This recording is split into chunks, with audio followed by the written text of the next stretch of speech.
Snow White. Chapter 6. Milking the Cow. "What let's do now?" said the child. They had had dinner, a most exciting dinner, all coming out of tin boxes and delightful china pots. It was almost as good as Little Two-Eyed Feast. In Little Kid Milk, table appeared. As the child preferred to call the story, the child shut her eyes and said what she wanted, and when she opened them, there it mostly was, standing on the table before her. At least that was the way it happened when she said chicken and jam and Albert biscuits. But when she said sponge cake, there was none, and the dwarf was mortified and said he would tell the people they ought to be ashamed of themselves. "Where all do you get them?" asked the child. "Do you stamp your foot on the floor and say jam like that, hard, just as loud as you can? Do you? Does it come up pop through holes? Will you do it now this minute?" No, the dwarf could not do it now. He had not the right kind of shoes on. Besides, there were other reasons. "Well then, what let's do?" asked the child again. "Let us go and milk the cow," said the dwarf. Oh, that was exciting. Was it truly a cow?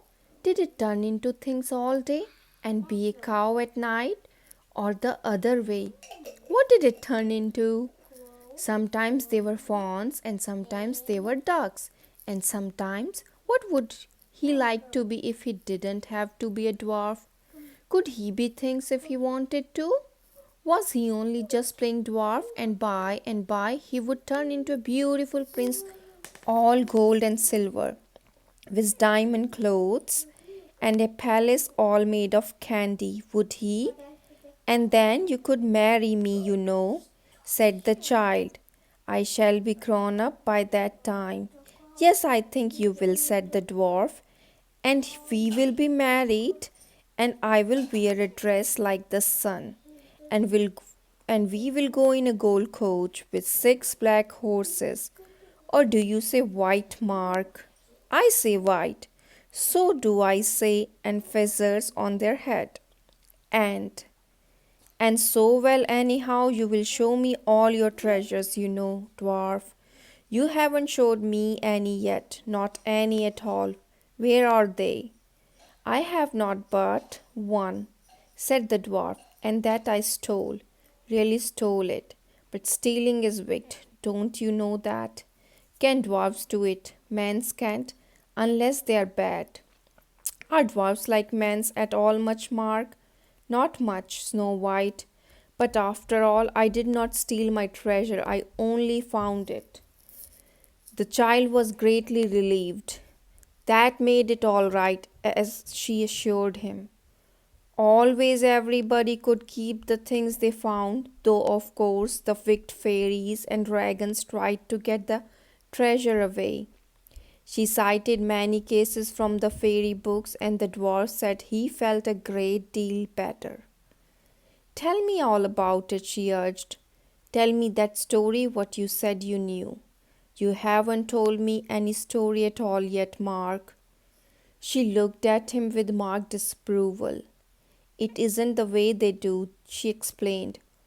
"Why, when the bear came to Snow White and Rosy Red's house, he told them stories all the time till he turned into a prince."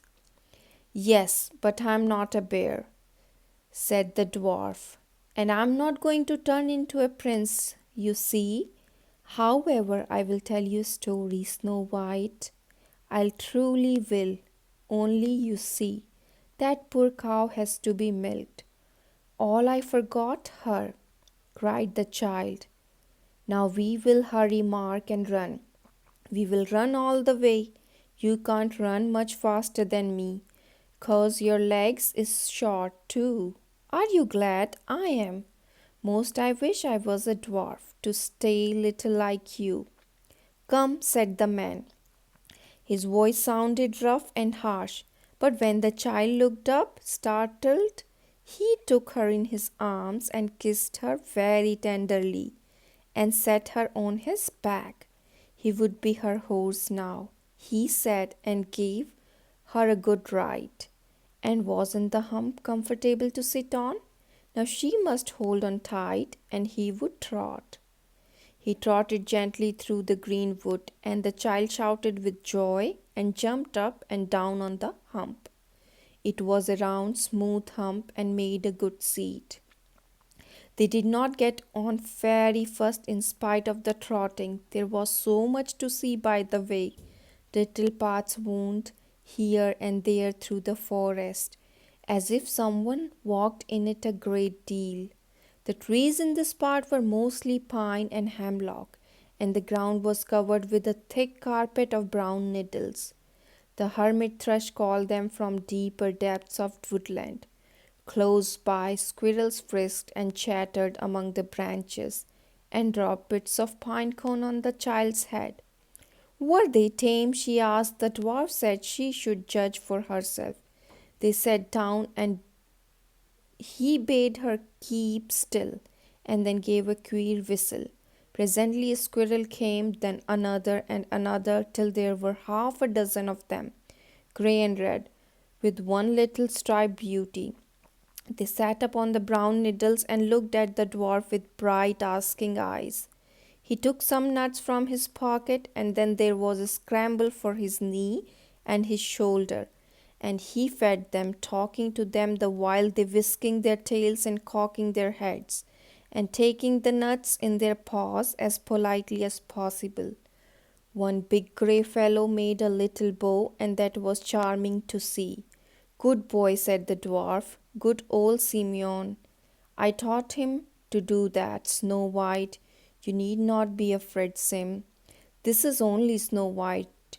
She has come to do my cooking and all my work, and she will not touch you. His name is Simeon Stylites, and he lives on a pillar, I mean a dead tree, with all the branches gone. Simeon, if you are greedy, you'll get no more. Consider the example you have to set. Why is he named that? Asked the child. Because when he sits up straight on top of his tree and folds his paws, he looks like an old gentleman of that name, who used to live on top of a pillar a long time ago. Why did he? But why couldn't he get down? But how did he get up? What did he have to eat? Why don't you tell me? I never thought much about his getting up, said the dwarf. I suppose he must have shinned, don't you? And as for getting down, he just didn't. He stayed there. He used to let down a basket every day, or whenever he was hungry and people put food in it, and then he pulled it up. What did they put? Oh, figs, I suppose, and black bread and honey. Rather fun, don't you think, to see what would come up? The child sprang up and clapped her hands. March, she cried, I will be him on a pillar, said the dwarf. See, you have frightened Simeon away, and he had not had half enough, and you could not possibly climb his tree, Snow White, in your tree in the hole. It will be just as good as little kid milk. Not in any of the stories a little girl did that. All myself, I'll do it. I love you, Mark. She flung her arms around his neck and hugged him till he choked. When the soft arms loosened their hold, his eyes were dark. You love me because I have a tree, he said, and because you like the things in the china pots. Yes, said the child, and because you are a dwarf and because you are nice. Most because you're nice, Mark, when those other dwarfs is yellow and horrid and all kind of things. All right, said the dwarf. I love you too. Now soon we're coming to the cow. We must hurry, Snow White. But it was not easy to hurry. He had to look and see how the ferns were unrolling, and to say what they looked like. The child thought they were like the little brown cakes, only green. What, you bought them at the cake shop? Didn't he know the cake shop? But could he buy things? Did they let dwarfs buy things just as if they are men's? Could he have money? Or did he have to dig up pearls and diamonds and rubies out of the ground? Was there a place here where he dug them up? When would he show it to her? Then there were the anemones just out, and at sight of them the child jumped up and down and had to be told what they were. The name was very funny, she thought. I can make a song with that, she said, and then she sang. Any money, ain't it funny? Ain't it funny, any money? It hasn't any money, this flower hasn't. All it's white just like milk. Do you like money, Mark? No, I hate it. Me too, cried the child, bubbling into a laugh. In my bank I had lots and lots of money, and the man with the black shirt said about the poor children. And so I took it out and gave it to him, and then they said I couldn't have it back. Who said so? Asked the dwarf. Miss Tyler. Well, but so I said I would, and so she punished me. And so I beat her, and she said to stay in my room, and I runned away. Are you glad I runned away, Mark? Very glad. Today, Snow White. I don't know how it will be tomorrow, but tell me what you wanted to do with your money. It appeared that the child wanted to buy candy and a pony and a watch and a doll with wink eyes and hair down to her feet, and a real stove and a pop gun. And what was this place? The wood broke open suddenly, and there was a bit of pasture land with rocks scattered about, and a little round blue pond, and by the pond a brown cow grazing. At the sound of voices, the cow raised her head, and seeing the dwarf, lowered gently and began to move leisurely toward him. The child clapped her hand and danced. Is she saying hurrah? She cried. Does she love you? Do you love her? Is she? Her voice dropped suddenly. Is she real, Mark? Real Snow White? Why, see her walk. Did you think I wound her up? She's too big, and besides, I haven't been near her. The child brushed these remarks aside with a wave. Does she stay all the time a cow? She whispered, putting her mouth close to the dwarf's ear. Or does she turn at night into a princess? She drew back and pointed a stern finger at him. Tell me the truth, Mark. The dwarf was very humble, so far as he knew. He said, she was a real cow. She moved like one, and she acted like one. Moreover, he had bought her for one. But you see, he added, I stay here at night, so how can I tell? They both looked at the cow, who returned the stare with unaffected interest, but with no appearance of any hidden meaning in her calm brown gaze. I think, said the child, after a long searching inspection, I think she's only just a cow. I think so too, said the dwarf in a tone of relief. I'm glad, aren't you, Snow White? I think it would be awkward to have a princess. Now I'll milk her, and you can frisk about and pick flowers. The child frisked merrily for a time. She found a place where there were some brownish common looking leaves, and stepping on them just to hear them crackle. There was a pink flush along the ground, and lo, a wonder of Mayflowers. They lay with their rosy cheeks close against the moss, and seemed to laugh out a child. And she laughed too, and danced for joy, and put some of them in her hair. Then she picked more, and made a posy, and ran to stick it in the dwarf's coat. He looked lovely, she told him, with the pink flowers in his grey coat. She said she didn't care much if he never turned into anything. He was nice enough the way he was. And the dwarf said it was just as well, and he was glad to hear it.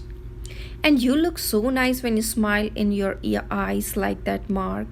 I think I'll kiss you now. I never kiss ladies when I'm milking.